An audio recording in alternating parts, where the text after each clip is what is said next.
mum of 3 who was told her bowel cancer was terminal has now been given the all-clear after seeking a second opinion. Amy Talbot was just 34 when she was diagnosed, and after undergoing surgery followed by gruelling chemotherapy and radiotherapy, she was given the devastating news that there was nothing more. Doctors, the 37-year-old businesswoman from Essendon, near Hertford, Hertfordhsire, has now had the all-clear for over a year now, but still has regular checkups every 3 months. Amy, who is a mum to 5-year-old twins Georgie and Ollie and 7-year-old Archie, had been back and forth with her GP over the previous 3 months before she was given the bombshell news in December 2017. She had 3 young children, was happily married to husband Darren, 46, and was fit and healthy when she learned she had bowel. All the tests were pointing towards a cancer diagnosis, and, while it wasn't necessarily a shock, Amy says nothing can prepare you for that death. Now 38, Amy told HertsLive, "Your world does come crashing down when you hear that it was I was 34 and I didn't know anybody in the same situation.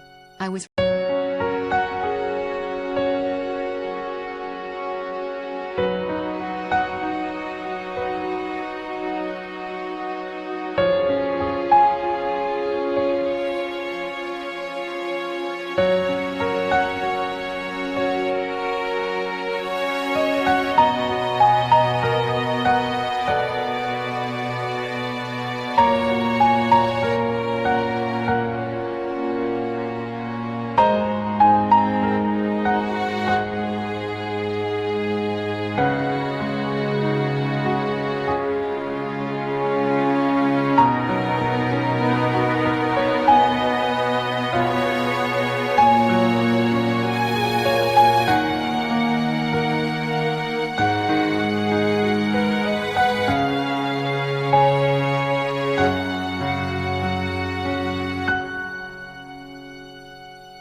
relatively fit and healthy, had 3 small children. At the time, the twins weren't even 2 yet.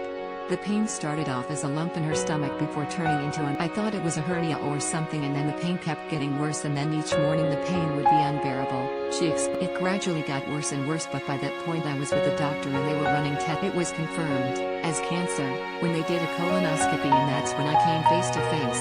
I literally saw it with my own eyes. I saw that Amy had her first operation at the beginning of January 2018 when a 11.5 centimeters tumor was. She stayed in hospital for 5 days but was discharged in time for the twins. The aggressive cancer had started to spread through the bowel wall, and in March that year she began chemo. The recovery was pretty long and hard, so I had to rely on people, she said.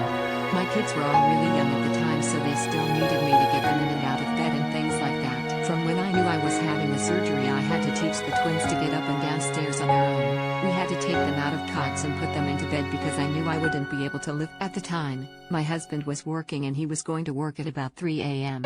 So I was basically on my own once he went back to work 2 weeks after the surgery. It was all bearable. It was the chemo that absolutely floored me. The first round, she says, was tolerable, but after that she became. I was hospitalized for a week because I'd lost so much weight. I wasn't eating or drinking. I couldn't keep anything down, she added. They had to load me up with fluids.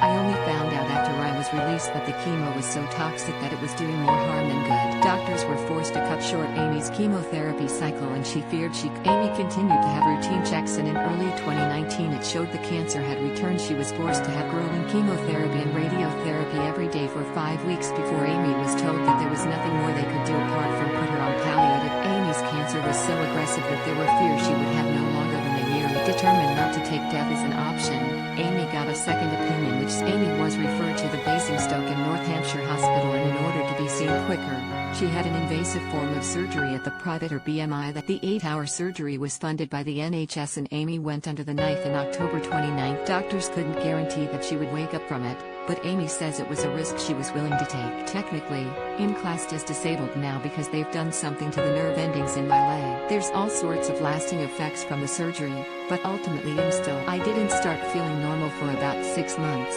It was a huge recovery. I needed a lot of help with the mums, and everyone in the village rallied around. We had people we don't even know from the village the village literally pulled together to make sure that I got through it. Amy said she pulled through one of the toughest stages of her life so far thanks to her husband, the local community and online group, but she suffers from PTSD as a result of her exhausting ordeal.